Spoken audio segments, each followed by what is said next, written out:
Welcome back to The Grind for a video on the updated Thor Ragnarok. He is a beast now, and we have a lot of gameplay to share. Unfortunately, my Thor is only rank 1, level 5, and he is unawakened. But that does not stop him from crushing opponents in Act 6. Now, what synergies are useful for him? Well, one of the synergies is with Korg that gives him a 15% attack rating and a 20% fury for 8 seconds when the opponent is against the wall and you end a combo with a medium. And we're going to see that in play when we are doing some of the gameplay, and it does help with his damage quite nicely. The other synergy that we have here is with Hulk Ragnarok, but you can use any of these Hulks, and it gives a 15% attack bonus while Thunder God's Wrath is active. And then with the champion, we have a synergy for Thor Ragnarok that gives 0.8% attack rating per hit on the combo meter, up to a max of 100 hits. And so that can give some nice attack damage increase as you start to stack up the hits on the combo meter.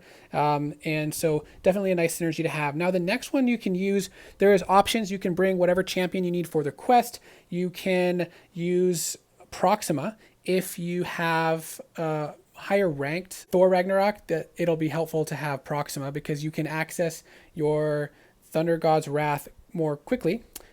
Boon of the Gods more quickly, because instead of requiring 40 hits on the combo meter to get that power gain, you only need 30 hits on the combo meter to get that power gain. So you can cycle through much more frequently that power gain, and that definitely helps with the damage as well as the stun lock. Plus, if you do bring this Hulk Ragnarok here, you get an extra 7% for all champions. Other options for this, so what you can do is you could bring Odin, that you can use the aptitude to get increased fury potency. He also gives +6 health, or you can just bring whatever champion you want. Now we're going to skip ahead in this Realm of Legend Winter Soldier fight till right before we get the power gain. So we're at 39 hits on the combo meter, and we're going to parry Winter Soldier and then launch our special 3. Our special 3 is going to give us a high chance to inflict a shock debuff with each hit, and each time you inflict a shock, there's a chance to stun and a chance to apply an armor break.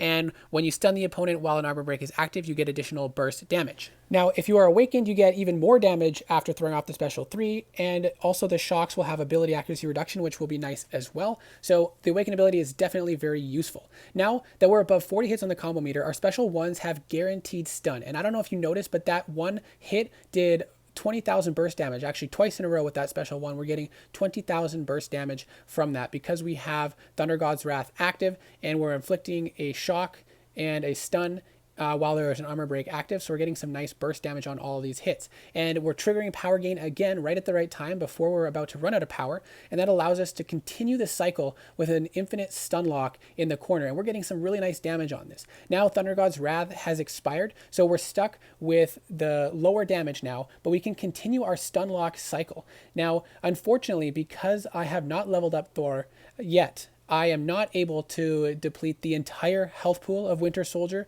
in one full cycle, but you can see how close we're going to get. Unfortunately, I was a little slow in throwing off the special 1, so I got stuck throwing off a special 2, which is why I had to end my stun lock cycle early. But we got very close to taking out Winter Soldier before our stun lock cycle expired. And even without Thunder God's Wrath, that burst damage that you saw did 18,000 damage. And we still managed to finish the fight with 150 hits with an unleveled and unawakened Thor Ragnarok. Now we're going to go into some actual content and take a look at different Act 6 fights. Now this first fight is against Yellow Jacket with destructive feedback. And so Yellow Jacket's a bit annoying because you can't really counter his special 1 very easily. So you can't simply bait out special 1s to counter while the destructive feedback is active, which makes it a bit more challenging, and you still do have to play around it as you're building up to your special 3, which takes a little while with a rank 1 6-star. And since a rank 5 5-star would gain power faster, that's a positive aspect to ranking the 5-star. Now we've gotten to 39 hits, we threw off the special 3, and we parried him right before we did that. Now we're going into our cycle with stun locking him with our special 1 in the corner, and we're throwing off special 1s early if we have to, so we don't go to 2 bars of power. And you'll notice that you're spamming a lot of specials with Thor doing this cycle. So he is not really the most suicide friendly champion, but he can get stuff done. And we're continuing our cycle here. We ran out of power gain, but we still have Thunder God's Wrath active. Now we've triggered our power gain again. We're triggering that fury from ending mediums in the corner, chaining on special ones, and destructive feedback is active again, so we're not going to be able to kill him unless we can continue the stun lock long enough for that to expire and deal the damage. So we've got another stun going off right as it ends, and we ended up killing him before we ran out of our stun lock potential. It did take a lot of hits, but again, remember, this is an unleveled rank 1 6-star champion. Now this next fight is going to be against Rhino with Footloose, and Rhino also has no retreat, so you do have to play around the nodes until you can get to your special 3, which is a downside. Obviously you can't jump straight into the stun lock, but once you get there, the fight is basically nothing matters because